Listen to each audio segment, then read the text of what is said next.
இங்கே மீனா முத்துவோட வாய் அடைச்சதுனால முத்துவும் எவ்வளவோ பொறுமையாக இருந்து பார்க்குறாங்க. கோவத்தை கண்ட்ரோல் பண்ணிக்கிறாங்க. இது எல்லாமே வந்துட்டு அப்பாவோட சந்தோஷத்துக்காகவும் பாட்டியோட பிறந்த நாள் விழா நல்லா நடக்கணும் அப்படின்றதுக்காகவும் பொறுமையாக போயிட்டுருக்காங்க. எங்கள் வீட்டுக்கு பாட்டியும் வந்துடுறாங்க. மனோஜ் வந்து ஒரு வித பயத்தில் இருந்துக்கிட்டு இருக்காங்க.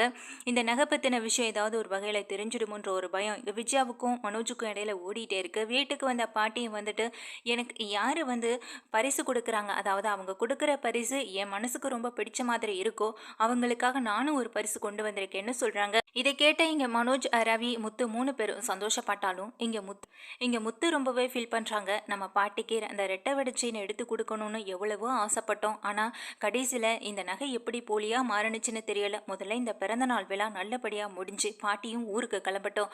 அதுக்கப்புறம் மனோஜுக்கு இருக்கு அப்படின்னு ரொம்ப கொலை வெறியில இருந்துகிட்டு இருக்காங்க. எப்படா இந்த ஃபங்க்ஷன் முடியுன்ற ஒரு எண்ணத்திலே இருந்துகிட்டு இருக்காங்க. இங்க ஃபங்க்ஷனும் ஆரம்பிக்குது. கேக்கெல்லாம் கட் பண்ணி நல்லாவே செலிப்ரேட் பண்ணுறாங்க. பாட்டி ரொம்ப சந்தோஷமாக இருக்கிறத பார்த்து முத்தும் ஹாப்பியாக முதல்ல இங்கே மனோஜ் ரோஹிணி 2 பேரும் பாட்டி பக்கத்துக்கு போயிட்டு பாட்டிக்கு வந்துட்டு கிஃப்ட் கொடுக்கலாம் அப்படின்னு நினச்சிட்டு தான் வாங்கிட்டு வந்த அந்த மோதிரத்தை எடுத்து கொடுக்குறாங்க. பாட்டி அதை சந்தோஷமாக வாங்கிக்கிறாங்க. அடுத்து இங்கே வந்து ரவி ஸ்பெஷலாக கொண்டு வந்த கேக்கில் தான் கேக்கே கட் பண்ணுறாங்க. இந்த கேக்கை சாப்பிட்டு பார்த்துட்டு நீ எனக்காக செஞ்ச இந்த கேக்கு கூட நல்ல ருசியாக தாண்டா இருக்குன்னு எங்கள் பாட்டியும் சொல்கிறாங்க. உங்களுக்காக ஸ்பெஷலாக பண்ணது பாட்டின்னு இங்கே ரவியும் சொல்ல இதை பார்த்து ரொம்ப சந்தோஷப்படுறாங்க. அப்போ ஸ்ருதி ஓடி வந்து எங்கள் பாட்டிக்காக தான் வாங்கிட்டு வந்த அந்த மொபைல் ஃபோனை கொடுக்குறாங்க. இதையும் பார்த்த பாட்டி வந்து பரவாயில்ல, எனக்கு நீ இதை கொடுத்த வரைக்கும் ரொம்ப சந்தோஷம். ஆனால் மொபைல்லாம் அதிகம் பார்க்க மாட்டேன், ஆனால் உனக்காக வேணா நான் சீரியல் பார்த்துக்கிறேன் இதில் அப்படின்னு சொல்கிறாங்க. இதை கேட்டு ஸ்ருதியும் சந்தோஷப்பட அடுத்ததான் முத்து வராங்க. பாட்டி அப்படின்னு சொல்லிட்டு பக்கத்தில் வந்து நிற்க எங்கள் பாட்டியை இறுக்கி கட்டி பிடிச்சிட்டு லேசாக கண் கலங்குறாங்க. யாருக்கும் தெரியாமல் அப்படியே பாட்டியை விட்டுட்டு கிளம்புற எங்கள் முத்து, என்னடா முத்து நீ எனக்கு என்ன பரிசு கொடுக்க போற அப்படின்னு கேட்குறாங்க. இங்கே முத்து மீனாவை பார்க்க மீனாவும் அது வந்து பாட்டி உங்களுக்காக நாங்கள் பெரிய அளவில் செய்யலைனாலும் எங்களால் முடிஞ்சதை உங்களுக்கு நாங்கள் வாங்கிட்டு வந்திருக்கோன்னு சொல்கிறாங்க. இங்கே போயிட்டு உள்ளே போகிற மீனா வந்துட்டு அதை எடுத்துகிட்டு வராங்க. எடுத்துகிட்டு வந்து எங்கள் பாட்டி கையில் கொடுக்குறாங்க. என்னது இது அப்படின்னு சொல்ல நீங்களே திறந்து பாருங்க பாட்டின்னு முத்துவும் சொல்கிறாங்க. முத்து மீனா 2 பேரும் கொடுத்த அந்த கிஃப்ட்டை எங்கள் பாட்டி வந்து தன் கையால் ஓப்பன் பண்ணி பார்த்தா அதில் கைத்தறியால் செஞ்ச ஒரு பட்டு புடவை இருக்குது. அதாவது கையால் நெய்கிறவங்க இப்பெல்லாம் அது அதிகமாக எங்கேயும் இருக்கிறதில்ல. எங்கேயாவது ஒரு சில இடங்களில் கைத்தறி பட்டு நல்லாவே விற்பனை ஆகுது. அதை தேடி பிடிச்சி முத்து வந்து தன்னுடைய பாட்டிக்காக இங்கே வந்து அவங்களுக்காக வாங்கிட்டு வந்து முத்து மீனா தங்க 2 பேரோட கையாலேயே இதை பாட்டிக்கு கொடுக்க பாட்டி ரொம்ப சந்தோஷப்படுறாங்க. இப்படி ஃபங்க்ஷன் வந்து நல்லா நடந்துகிட்டு இருக்க நேரத்தில் இங்கே உடனே விஜயா கேட்குறாங்க, ஃபங்க்ஷன் முடிஞ்சதும் உங்கள் மனசுக்கு பிடிச்சவங்க யாராவது நல்ல கிஃப்ட் கொடுத்துருந்தாங்கன்னா அவங்களுக்கு நீங்கள் ஏதோ தரணும்னு சொன்னீங்களே சொல்ல, அதானே இது பிள்ளைங்களே மறந்துருந்தாலும் நீ மறந்துருக்க மாட்டேன்னு எனக்கு நல்லா தெரியும் விஜயான்னு சொல்லி அவமானப்படுத்துகிறாங்க. விஜயாவும் நீங்கள் சொன்னது தானத்தை நானும் சொன்னேன் அப்படின்னு சொல்ல, ஏன் சொன்ன எனக்கு தெரியாதா, அதை நீ வேற தனியாக ஞாபகப்படுத்தணுமான்னு சொல்லிங்க பாட்டியும் கேட்குறாங்க. அப்போ பாட்டி சொல்கிறாங்க, என் மனசுக்கு பிடிச்ச கிஃப்ட்டுன்னா முதல்ல முத்து நீ வா அப்படின்னு சொல்லி கூப்பிட, அதான் எங்கள் எல்லாருக்குமே தெரியுமே, நீங்கள் இதுக்கு சொல்லியிருக்கவே வேண்டியதில்லை, முத்துவுக்கு மட்டுமே கொடுத்துருக்கலாம். ஏன்னா நீங்கள் எப்பயுமே முத்துவை விட்டு கொடுக்க மாட்டீங்க, முத்துவை தான் தூக்கி வச்சு கொண்டாடிட்டு இருப்பீங்க, அதனால் முத்துவுக்கு தான் கிஃப்ட் கொடுப்பீங்கன்னு எனக்கு ஏற்கனவே தெரியும்னு சொல்ல, இங்கே விஜயாவை வந்துட்டு அண்ணாமலை சொல்கிறாங்க, அம்மாவுக்கு யாருக்கு கொடுக்கணும்னு தோணுதோ அவங்களுக்கு கொடுக்க போகிறாங்க, இதில் நீ எதுக்கு இடையில புகுந்து கருத்து சொல்லிட்டு இருக்க, கொஞ்சம் அமைதியாக இருக்கியான்னு சொல்லி பேச, நான் என்ன சொன்னாலும் நான் என்ன பேசினாலும் என்னை தடுத்துருங்க, மற்ற 2 பசங்களுக்கும் உங்கள் அம்மாவுக்கு கண்ணே தெரியாதுன்னு சொல்ல, என்னை ஒன்ன மாதிரி நினச்சிட்டியா விஜயா, முதல்ல கொஞ்சம் அமைதியாக இருன்னு சொல்லிட்டு இங்கே எனக்கு பிடிச்ச கிஃப்ட்டை முத்து நீயும் மீனாவும் கொண்டு வந்து கொடுத்தீங்க, என் மனசுக்கு அது ரொம்ப திருப்தியாகவும் ரொம்ப மனசுக்கு பிடிச்சதாகவும் இருந்ததுன்னு சொல்லி இங்கே ஒரு பாக்ஸ் எடுத்து கொடுக்குறாங்க முத்து கையில். முத்து மீனா வந்துட்டு என்ன பாட்டி இதுன்னு சொல்ல, இதில் ஒரு கிஃப்ட் இருக்குது, இதை நான் ஊருக்கு கிளம்பி போனதுக்கு அப்புறமா தான் பிரிக்கணும்னு சொல்கிறாங்க. சரிங்க பாட்டின்னு சொல்லி மீனாவும் முத்தும் வாங்கிட்டு வந்து நிற்க எங்கள் மனோஜும் ரோஹிணியும் ஒருத்தர் மாற்றி ஒருத்தர் பார்த்துக்கிறாங்க. இதை கவனித்த பாட்டி மனோஜும் ரோஹிணியும் கூப்பிடுறாங்க. மனோஜ் ரோஹிணியும் பக்கத்தில் வர இங்கே அவங்களுக்குன்னு ஒரு கிஃப்ட் எடுத்து கொடுக்குறாங்க. அடுத்து ஸ்ருதி ரவி இவங்க 2 பேருக்கும் தனியாக இன்னொரு கிஃப்ட் கொடுக்குறாங்க. இது 3 பேருக்குமே வாங்கிட்டு வந்திருக்காங்க பாட்டி. அதாவது இங்கே விஜயாவுக்கு புரிய வைக்கணுங்கிறதுக்காக தான் ஆரம்பத்தில் எனக்கு பிடிச்ச மனசுக்கு பிடிச்ச கிஃப்ட் யார் தராங்க வராங்களோ அவங்களுக்கு நான் ஒரு ப்ரைஸ் தரேன்னு சொல்லியிருந்தாங்க. ஆனால் இப்போது 3 பேருக்குமே வாங்கிட்டு வந்திருக்காங்களே அப்படின்றத பற்றி விஜயா அண்ணாமலை 2 பேருமே யோசிக்கிறாங்க. அப்போது அண்ணாமலை கேட்குறாங்க, என்னம்மா யாராவது ஒருத்தவங்களுக்கு தான் தரேன்னு சொன்னீங்க, இப்போ 3 பேருக்கும் கொடுத்துருக்கீங்கன்னு சொல்ல, எனக்கு என்றைக்குமே 3 பேர பசங்களும் ஒன்று தான்ப்பா, 3 பேரையும் நான் என்றைக்குமே விட்டு கொடுக்கவும் மாட்டேன், ஒரே மாதிரியாக தான் பார்ப்பேன். நான் விஜயா மாதிரி நினச்சிட்டியா? விஜயா தான் இந்த வீட்டில் ஏற்றத்தாழ்வு பார்த்து நடந்துக்கிற ஆள். அவளுக்கு இன்னைக்கு இல்லை என்றைக்குமே புரியாது. இன்னைக்கு நான் இந்த செயலில் காட்டினதை கூட அவளால் புரிஞ்சுக்கவும் முடியாது. இருந்தாலும் நான் எனக்காக என்னோட மன திருப்திக்காக நான் 3 பேருக்குமே வாங்கிட்டு வந்தேன். எனக்கு 3 பேர் கொடுத்த கிஃப்ட்டும் ரொம்பவே பிடிச்சிருந்தது. இங்கே ரோஹிணி மனோஜ் கொடுத்தது, அதுக்கப்புறம் நீங்கள் ஸ்ருதி ரவி முத்து மீனான்னு இவங்க 3 பேரோட கிஃப்ட்டும் எனக்கு ரொம்ப பிடிச்சிருந்ததுன்னு எங்கள் பாட்டியே சொல்கிறாங்க. அதனால் நான் 3 பேருக்குமே வாங்கிட்டு வந்தேன் அப்படின்னு சொல்லி அந்த 3 பேர்கிட்டையும் சொல்கிறாங்க. நான் இங்கேருந்து ஊருக்கு கிளம்பி போனதுக்கப்புறம் இந்த கிஃப்ட்டை நீங்கள் பிரித்து பாருங்கள், அதுக்கப்புறம் ரொம்ப சந்தோஷப்படுவீங்கன்னு சொல்ல எல்லாருமே சரிங்க பாட்டின்னு சொல்கிறாங்க.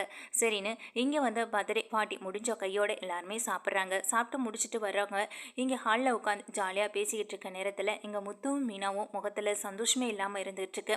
முக்கியமாக முத்து ரொம்ப டல்லாக இருக்கிறத எங்கள் பாட்டி கவனிக்கிறாங்க. என்னடா முத்து, என்றைக்கும் கலகலன்னு பேசி சிரிச்சிட்ருப்பேன், இன்னைக்கு ஏண்டா இவ்வளோ அமைதியாக இருக்குன்னு சொல்லி கேட்குறாங்க. அதெல்லாம் ஒன்றும் இல்லை பாட்டி அப்படின்னு சொல்ல, இந்த பாட்டி வந்தால் இந்த வீட்டில் முதல்ல சந்தோஷப்படுற ஆளே நீ தான், ஆனால் இன்றைக்கி உன் முகத்தில் சந்தோஷத்தை காணுமேன்னு சொல்லி கேட்க இங்கே மனோஜ் சொல்கிறாங்க, அது ஒன்றும் இல்லை பாட்டி, அவனை விட அதிகமாக எல்லாரும் செஞ்சுட்டாங்கல்ல, அவன் வெறும் புடவையை மட்டும்தானே வாங்கிட்டு வந்து கொடுத்தான், ஆனால் நான் உங்களுக்கு உங்கள் தங்கத்தில் மோதிரமும் அதே ஸ்ருதி அதிக ரேட்டில் ஒரு ஃபோனும் வாங்கி கொடுத்துருக்கா, ஆனால் அவங்க வாங்கி கொடுத்தது என்ன ஒரு 1000-1500 இருக்குமா, கையால் நெஞ்ச 5 பட்டு அப்படின்னு சொல்கிறாங்க.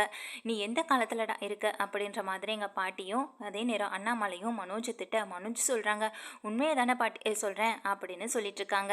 இதை கேட்ட எங்கள் முத்துக்கு பயங்கரமான ஒரு கோவம் வருது. உடனே தன்னுடைய கோவத்தை இவ்வளோ நேரம் அடக்கி வச்சிருந்த முத்து அதுக்கப்புறமும் தன்னுடைய கோவத்தை கண்ட்ரோல் பண்ண முடியாமல் ரொம்ப ஆக்ரோஷமாகி எங்கள் மனோஜை போட்டு அடிக்க ஆரம்பிக்கிறாங்க. எதுக்குடா தேவையில்லாமல் இந்த நேரத்தில் பிரச்சனை பண்ணிக்கிட்டு இருக்க, நீங்கள் எல்லாரும் முத்து மேலே சண்டைக்கு போக இதனால மீனாவுக்கு கோவம் வருது. போதும் நிறுத்துங்க, எல்லாரும் என்றைக்குமே அவர் மேலே தான் தப்பு இருக்குன்னு சொல்கிறீங்க, இவ்வளோ நேரம் எனக்காக பொறுமையாக இருந்ததே இவளுக்கு பெரிய விஷயம்தான் சொல்ல, என்ன சொல்கிற மீனான்னு எங்கள் அண்ணாமலை கேட்குறாங்க. ஆமாம் ஆமாம்மா, நாங்கள் அத்தைக்காக ரெட்டவடை செயின் எடுக்கிறதுக்காக நேத்திக்கு காலையில் இவங்க எங்ககிட்ட கொடுத்த நகையை எடுத்துகிட்டு கடைக்கு போயிருந்தோம், ஞாபகம் இருக்க மாமான்னு சொல்ல, ஆமாம்மா அப்போ நீங்கள் எதுக்காக செயின் போடலை அப்படின்னு சொல்லி இங்கே அண்ணாமலை கேட்குறாங்க.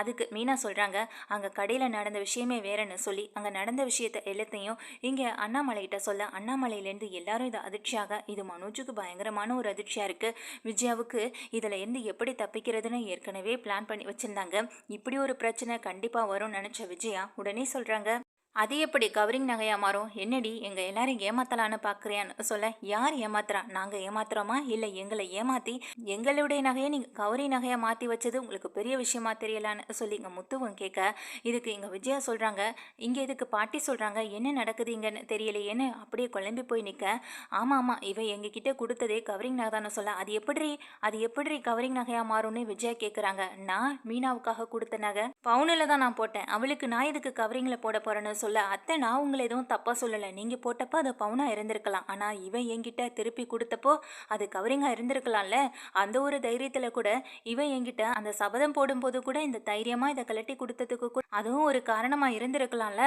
அதுக்காக தானே அவள் கலட்டியும் கொடுத்துருப்பான், இல்லாட்டி எதுக்கு அவள் கலட்டி கொடுக்க போறா, இப்போ தானே எனக்கே தெரியுதுன்னு எங்கள் விஜயா சொல்ல, உடனே மனோஜுக்கு சப்போர்ட் பண்ணி தான் விஜயா பேசுகிறாங்க. அப்பாடா அம்மா நம்மளை இந்த விஷயத்துலேருந்து காப்பாற்றுறாங்க, அது வரைக்கும் சந்தோஷம். எங்கள் மனோஜோட முகத்தில் ஒரு பெரிய நிம்மதி தெரியுது.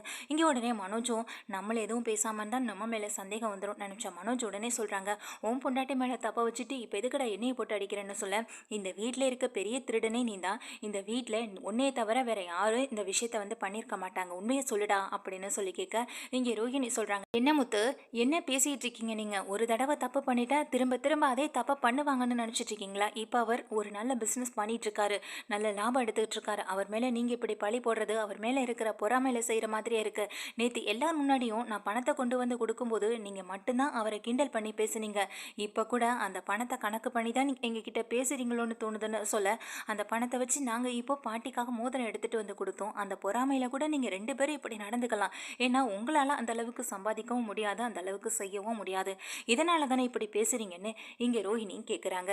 இதை கேட்ட பாட்டிக்கு மனசு ரொம்ப வருத்தமாயிடுது. என்னோட பிறந்த நாள் அளப்போ இவ்வளோ பெரிய பிரச்சனை வரணுமான்னு யோசிக்கிறாங்க. முக்கியமாக இங்கே வந்துட்டு திரும்பவும் விஜயாட்ட கேட்குறாங்க. உண்மையை சொல்லுங்கம்மா, இது எப்படி கவரிங் நகையாக மாறினுச்சுன்னு சொல்ல. என்னடா திரும்ப திரும்ப என்கிட்டே வந்து கேட்டுக்கிட்டு இருக்கா, அதை உன் பொண்டாட்டிகிட்ட கேளு. உனக்கே தெரியாமல் கூட பெரிய விஷயம் ஏதாவது மறைக்கலாம். ஏதாவது இந்த நகையை கொண்டு வித்துட்டு கவரிங் நகையை மாற்றி என்கிட்ட கொடுத்துட்டு அந்த பணத்தை கொண்டு அவள் அம்மாக்காரி வீட்டில் கொடுத்துருப்பான்.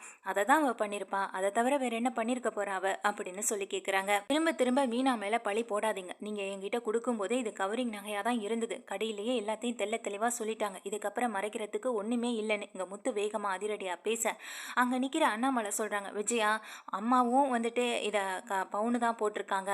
அதே போல் இங்கே மீனா வந்து தான் கழுத்து காதலேருந்து கழட்டி கொடுக்கும்போதும் அது பவுனாக தான் இருந்தது. அதை மாற்றுறதுக்கு எந்தவித அவசியமும் இல்லை. அப்படி இந்த வீட்டில் என்னை கேட்காமலோ முத்துவை கேட்காமலோ செய்கிறதுக்கு மீனா ஒரு நாளும் அப்படி பண்ணுற ஆளும் கிடையாது. இந்த வீட்டில் மொத்தமாக திருடுறது, வீட்டுக்கு தெரியாமல் செய்கிறது, இது எல்லாமே நீயும் மனோஜ் மட்டும்தான் பண்ணுறாள்.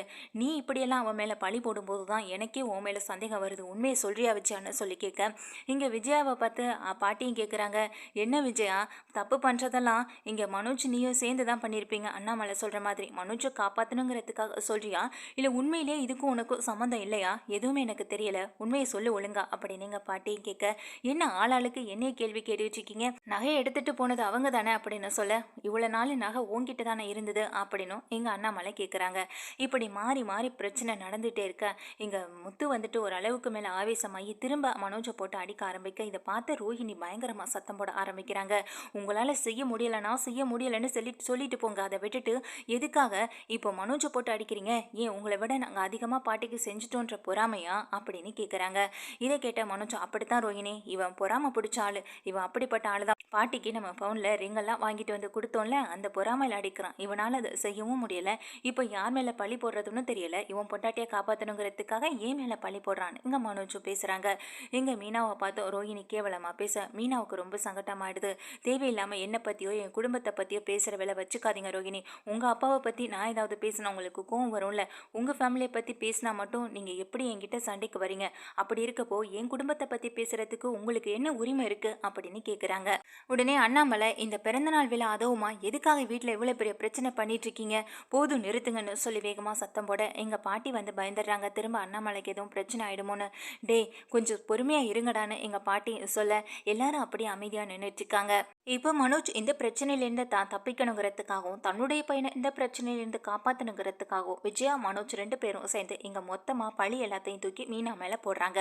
மீனாவை மேலே பழி போடுறத தாங்கிக்கவே முடியலை எங்கள் முத்துவால்.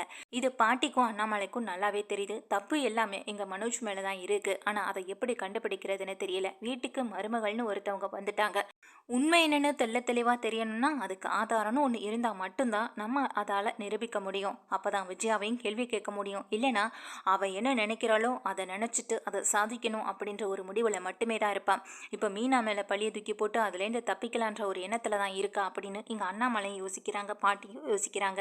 இதனால் என்ன பண்ணுறதுன்னு தெரியாமல் எல்லாரும் ஒரே விதமான யோசனையில் இருந்துகிட்டு இருக்க உடனே அண்ணாமலை சொல்கிறாங்க, பொழுது விடியட்டும், பொழுது விடிஞ்ச கையோட இந்த பிரச்சனைக்கான தீர்வு என்னன்றதை நானே சொல்கிறேன்னு இங்கே அண்ணாமலை சொல்ல, எல்லாரும் போய் இப்போ அவங்கவங்க படுத்து தூங்குற வேலையை பாருங்கன்னு சொல்ல, என் நிம்மதியான தூக்கம் எப்படிப்பா வரும்? இதுக்கு பிரச்சனைக்கெல்லாம் மீனா தான் காரணம்னு இவங்க ஈஸியாக பழி போட்டுருவாங்க. இதை நினச்சிட்டு மீனாவும் நானும் எப்படிப்பா தூங்க முடியும்? கண்டிப்பாக இதுக்கு பின்னாடி இவன் தான் இருக்கான்றதை எப்படியாவது கண்டுபிடிக்கிறேன்னு சொல்ல, மனோஜ் முகமெல்லாம் வேத்து கொட்டுது. நீ எதுக்கு மனோஜ் பயப்படுற? தேவையில்லாமல் எல்லா விஷயத்துக்கும் பயந்து நீயே வந்து முகத்தில் திருட்டுக்கலையை காட்டி கொடுத்துறாதன்ற மாதிரி எங்கள் விஜயா மனோஜை பார்க்க எங்கள் பாட்டி சொல்கிறாங்க, நீ எல்லா வேலையும் பண்ணிட்டு ஈஸியாக தூக்கி பழி இன்னொரு மித்தவங்க மேலே போட்டு தப்பிக்கலான்னு மட்டும் நினைக்காத விஜயா. கடவுள் கண்டிப்பாக தண்டிப்பார். தப்பு இருக்கிறவங்களை காட்டி கொடுக்காம விடவும் மாட்டாருன்னு பாட்டியும் சொல்லிட்டு உள்ளே போயிடுறாங்க. இப்போது அடுத்த நாள் பொழுது விடியுது. இங்கே முதல் வேலையாக முத்து வந்துட்டு தாங்கிட்ட அதாவது அந்த கவரிங் நகை எடுத்துகிட்டு வேகமாக போக இங்கே கூடவே மீனாவும் நானும் வரேன்னு சொல்லிட்டு போகிறாங்க.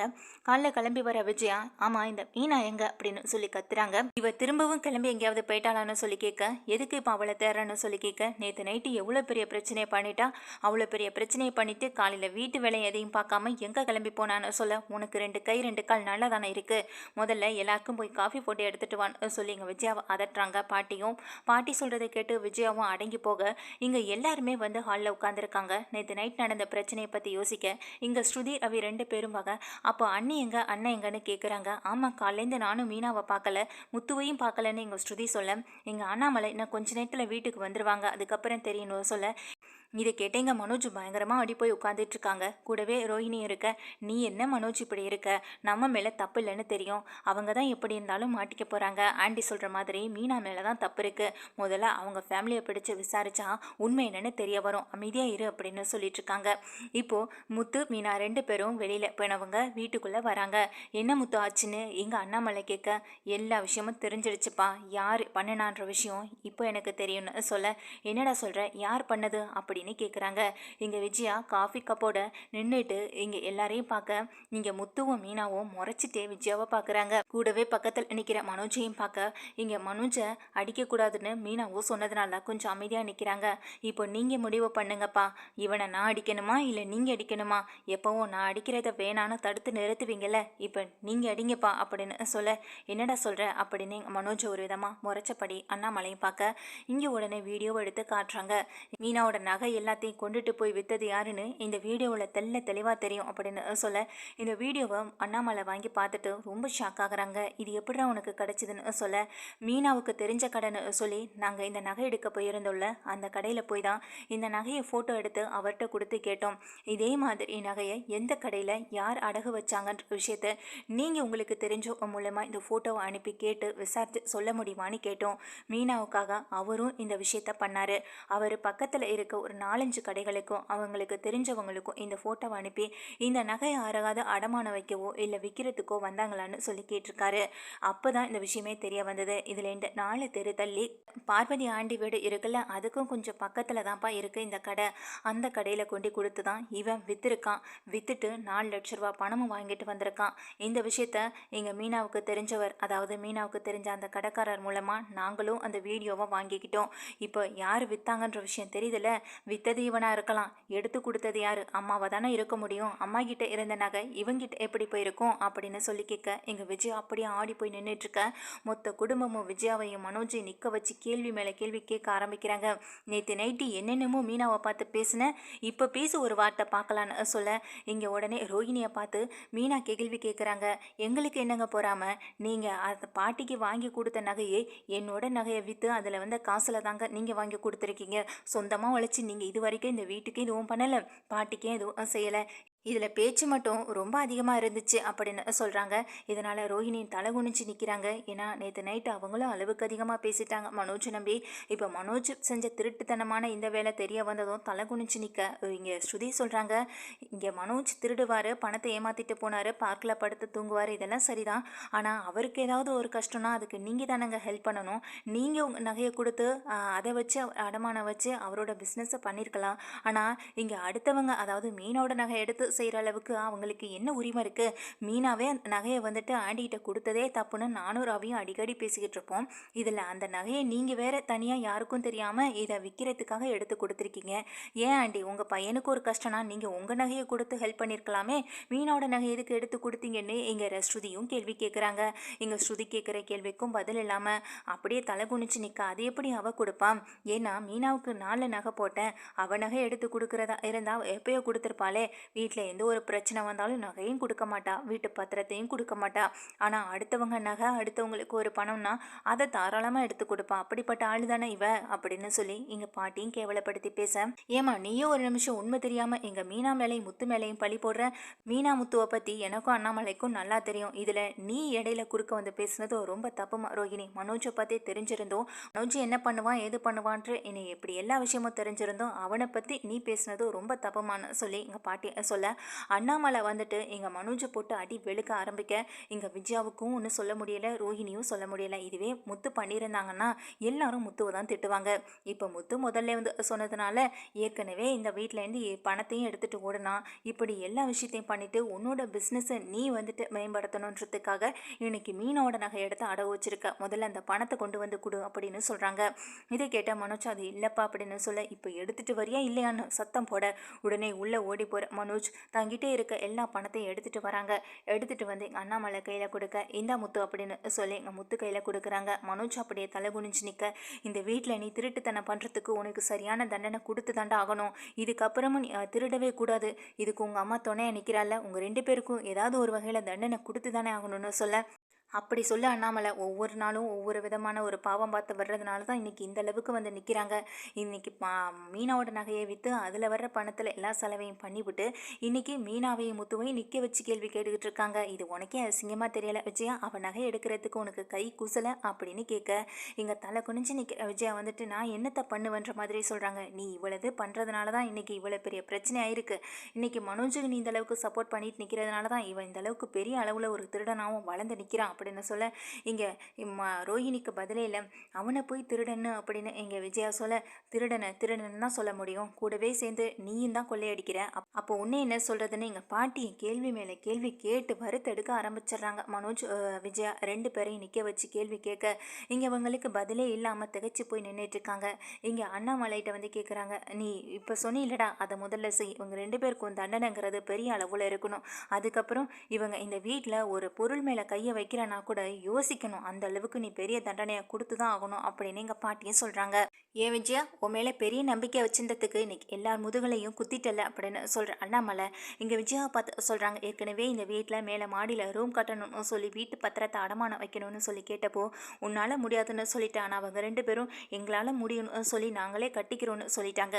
இப்போது அவங்க மேலே ரூமில் மாடியும் கட்டணும், இப்போ அவங்க கையில் பணமும் வந்துடுச்சு. இந்த பணத்தை வச்சு அவங்க இன்னொரு கார் வேற வாங்க போகிறாங்க, வாடகைக்கு விட்டு அதில் சம்பாதிக்கணும்னா அவங்களுக்கு இன்னும் அதிகமான வேலை இருக்கும். எங்கள் மீனாவும் பூக்கடையில் கட்டணும், பூ கொடுக்கணும், இப்படி பல வேலை அவளுக்கு நிறைய இருக்கிறப்போ வீட்டு வேலையை அவளால் பார்க்க முடியாது இல்லையா? இன்னிலேருந்து நீ மட்டும்தான் வீட்டு வேலை எல்லாத்தையும் கவனிக்கிற, வீட்டு வேலையை முழுக்க நீ தான் செய்கிற. இனிமேல் மீனாவோட பேர் இந்த வீட்டில் அடிபட்டுச்சு, அதுக்கப்புறம் நடக்கிறதே வேற, இதுதான் நான் உனக்கு கொடுக்குற தண்டனைன்னு சொல்ல இங்கே விஜய் ஆடி போய் நிற்கிறாங்க. இந்த வயசான காலத்தில் நான் இப்படிங்கன்னு சொல்ல உனக்கு என்ன அவ்வளோ வயசு ஒன்று ஆகலை விஜயான்னு எங்கள் பாட்டி சொல்கிறாங்க. கேட்டேன் விஜயா வந்துட்டு அப்படியே அமைதியாக நிற்க, இனிமேல் இந்த வீட்டில் யார் யாருக்கு என்ன தேவையோ கேட்டு கேட்டு அவங்களுக்கு நீ பார்த்து அதை செஞ்சு கொடுத்து தான் ஆகணும். இதனால் இங்கே நீ மீனா கிட்ட கோவப்படுற வேலையோ முத்துக்கிட்ட கோவப்படுற வேலையோ நீ வச்சிட்டனா இதை விட தண்டனை இன்னும் பலமாக இருக்கும் அப்படின்னு சொல்கிறாங்க. என் மனசு எப்போ இந்த ஒரு மாதத்தில் மாறுதோ அதுக்குள்ளே நான் வந்துட்டு இந்த வீட்டு வேலையை நீ செய்ய வேணான்னு நான் சொல்லுவேன். ஆனால் இடையில நீ இவங்க மேலே கோவப்பட்டு பேசினதை பார்த்தேன், அதுக்கப்புறம் இங்கே கொடுக்க போகிற தண்டனை இதை விட இன்னும் அதிகமாக இருக்குன்னு சொல்லி மிரட்ட அப்படியே அமைதியாக நிற்கிறாங்க. அடுத்து மனோஜை பார்த்து சொல்கிறாங்க, இப்போ நீ யார்கிட்டேயோ ஏமாந்துட்டு வந்து நின்னதுக்கு அதுக்கு இங்கே மீனோட நகை எடுத்து விற்றுட்டு வந்து நின்னல, நீ பட்ட கடனை நீ தான் அடைச்சாகணும். உன்னோட பிஸ்னஸில் நட்டனா அதை நீ தான் சரி பண்ணி ஆகணும். இதுக்கு ரோஹிணி எந்த விதத்துலையும் உதவி பண்ணக்கூடாது. அவங்க அப்பா கிட்ட பணம்னு கேட்டு நீ நிற்கவும் கூடாது. உன்னுடைய பிரச்சனையை நீ சமாளிக்கணும்னா நீ 4 இடங்களுக்கு ஏறி இறங்கி 4 பேர்கிட்ட அசிங்கப்பட்டு அவமானப்பட்டு வந்து நின்னாதான் அந்த பணத்தோட அருமை என்னன்னு உனக்கு புரியும். இந்த 4 லட்சம் ரூபாயை நீ வந்து ஈடு கட்டணும்னா நீ தான் 4 பேர்கிட்ட ஏறி இறங்கி ஆகணும், அதை நீ தான் செஞ்சாகணும் அப்படின்னு மனோஜிட்ட சொல்ல மனோஜ் அப்படியே திகச்சு போய் பார்க்குறாங்க. இனிமேல் இந்த பிஸ்னஸில் எந்த ஒரு பிரச்சனைனாலும் அதுக்கப்புறம் பிஸ்னஸை நானே இழுத்து மூடிடுவேன் அப்படின்னு சொல்லி மிரட்டிடுறாங்க. இனிமேல் இந்த பணத்துக்காக நான் யார் யார்கிட்ட போய் எங்கெங்கே அலைய போனோம், யார் யார்கிட்ட எங்கே அசிங்கப்பட போகிறேன்னு தெரியலே நினச்சிட்ருக்க. அதே நேரம் எங்கள் அண்ணாமலை நீ பிஸ்னஸை சரியாக கவனி பண்ணுற நம்பிக்கை எனக்கு இல்லை, இப்படியே போணுச்சுன்னா முழுசாக அந்த பிஸ்னஸை இழுத்து மூடிட்டு நீ வீட்டிலே வந்து உட்கார நிலமையும் வரும். இதனால் பாதிக்கப்பட போகிறது நீ மட்டுமா இருந்தால் பிரச்சனை இல்லை, உன்னை நம்பி வந்த இந்த ரோஹிணியும் தான். அதுக்காக தான் சொல்கிறேன், இனிமேல் அந்த பிஸ்னஸை நான் ஒரு கூட சேர்ந்து ஒரு ஆளை வச்சு பார்த்துக்க போகிறேன் அப்படின்னு சொல்ல இது மனோஜுக்கு பேர் அதிர்ச்சியாக இருக்குது, கூடவே ரோஹிணிக்கு அதிர்ச்சியாக இருக்குது. இங்கே மனோஜ் மேலே இன்னும் அளவுக்கு அதிகமான ஒரு கோவத்தில் தான் இங்கே ரோஹிணி இருந்துகிட்ருக்காங்க. இப்படி அண்ணாமலை எடுத்த முடிவுக்கு முத்து மீனாவிலேருந்து எல்லாருமே சப்போர்ட் பண்ண பாட்டியும் சொல்கிறாங்க, இதுதான் நீ இவங்களுக்கு கொடுத்த தண்டனைனா அதை நானும் ஒத்துக்கிறேன்டா அண்ணாமலை, சரியான தண்டனை தான் கொடுத்துருக்க அப்படின்னு பாட்டி சொல்ல இங்கே விஜயா மனோஜ் கதி கலங்கி நின்றுட்டுருக்காங்க அண்ணாமலையால்.